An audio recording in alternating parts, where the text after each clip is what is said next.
It's a mixed basket. Secretary General Rutte and the member states did what they could. The 5% GDP pledge is historic. It's symbolically important. It's certainly also politically very useful. So I think it's also what's important is the focus on expanding the European defense production capacity. This is also a very good, important achievement. I think in general, it's very important. There were no drama, as some expected, given, again, the stance of the Trump administration. I think that's in general, it went quite well. But of course, there were also very notable absences for instance, from the declaration. And one important question is of course Russia, and Russia is mentioned just once in the declaration from the summit. It is important mention because it talks about long-term threat from Russia. This is true, this is significant, but it's also quite limited. So I think that was a missed opportunity in a sense to move forward the alliance's common stance on Russia, which is incredibly important given what the communique says. It's a long-term threat, which I agree. So it's a mix. There is some positive, but there are certain also uncertainties about, again, so the 5% is important, but the question is how it will be implemented, if it will be real spending, a good spending. So the reactions in Russia were, it was the foreign minister Lavrov, who said basically this is a sign of Western falling apart. But this is exactly what Russia was hoping for and waiting for over the past 3 years. It did not happen. And there is no reason it have to happen. But again, it will be critical how the European allies will actually approach this issue seriously or not. That's an important question about the future generation that will take power, right, and will make decisions. But there is certainly more awareness about the challenge that Russia poses.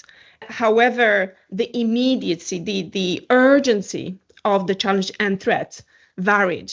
And I think there is a realization, especially after the full invasion of Ukraine, that Russia is an urgent question. This is not something that will pose a problem in the next 10 years. This is now. I know, though, that there is less unity, the understanding of the security landscape, and again, also the scope and urgency of the threat varies among students at civilian universities. There is a concern about the environmental issues and how spending on warfare will impact spending, for instance, on addressing the threat of climate change and welfare, education, health, etc. And this is absolutely a valid question. I think that's what the European politicians will have to figure out. My answer to that is that without security, we will not have welfare. We will not be able to address anything if there will be actually a direct confrontation with Russia, which, in my view, strengthening European and transatlantic defense and deterrence lowers the threat and allows us to continue living in a system where we actually have welfare and can address other threats. There has been a progress in the Western countries, including here in Norway, on communicating to the public what is the nature of the threat that we are facing. So, for instance, declassifying parts of the intelligence information to show the scale of cyber attacks. For instance, the sabotage, the immense Russian plans for rearmament, the threat of nuclear use has been used by Russia supporters, by Russia, to try to limit the Western support for Ukraine and, divide NATO, coordinate NATO to be more accommodating to Russia. But that being said, it is a real issue.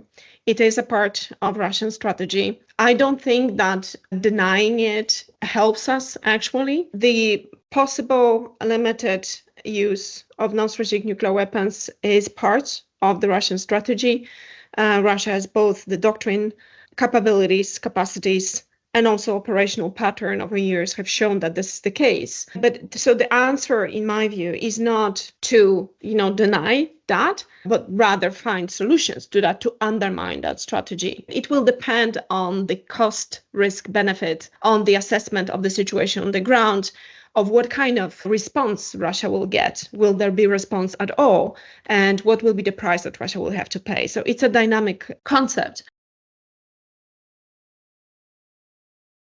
I've been observing this development since the early 2000s, and it was a very slow movement in NATO to actually even put the High North and the Arctic on the agenda. So we see a change in the US policy towards the Arctic, or an adjustment, let's say, maybe that's more correct word, into a more assertive stance, into more dynamic countering of US competitors in the region. So in particular, Russia and China, we have quite bold statements by Mark Pompeo, and a number of steps that were taken, including reestablishing the US Second Fleet to counter Russian presence in the North Atlantic. And certainly right now there is no doubt about High North being discussed and war gamed, and there are plans, of course, for strengthening NATO presence further in the region, and of course the enlargement of NATO to Finland and Sweden has further strengthened the imprint of NATO in the region.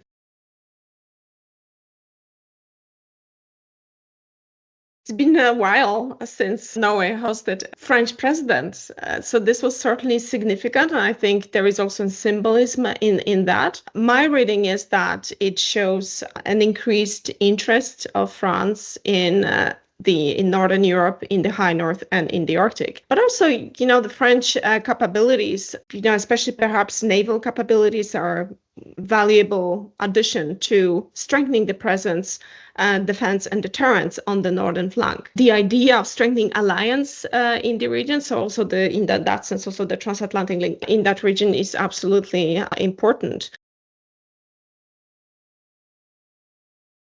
So I think forging or shaping the public debate, informing, explaining, bringing experts from different countries to inject different perspective, influence the narrative. If you're thinking about France, because of course the cooperation between these different associations across the transatlantic area is very important too. The example of the Norwegian Atlantic Committee, their role is to participate and draw in the public to draw attention to the questions of transatlantic alliance, the questions of security, communicating it clearly, organizing seminars, debates, writing, being present in the public space to influence the narrative and the debate is incredibly important. And I must say that the Norwegian Atlantic Committee has been doing a formidable work. I'm very happy that you created the association. I strongly believe in the alliance. I still believe in the transatlantic link despite the differences with the Trump administration. I think that's, the foundation of the way we are living our lives. So I wish you, the best of luck, and I would be happy to contribute if there is any avenue for that. I think organizations like yours play really, really important part strengthening the immune system of the alliance. So I wish you good luck with that.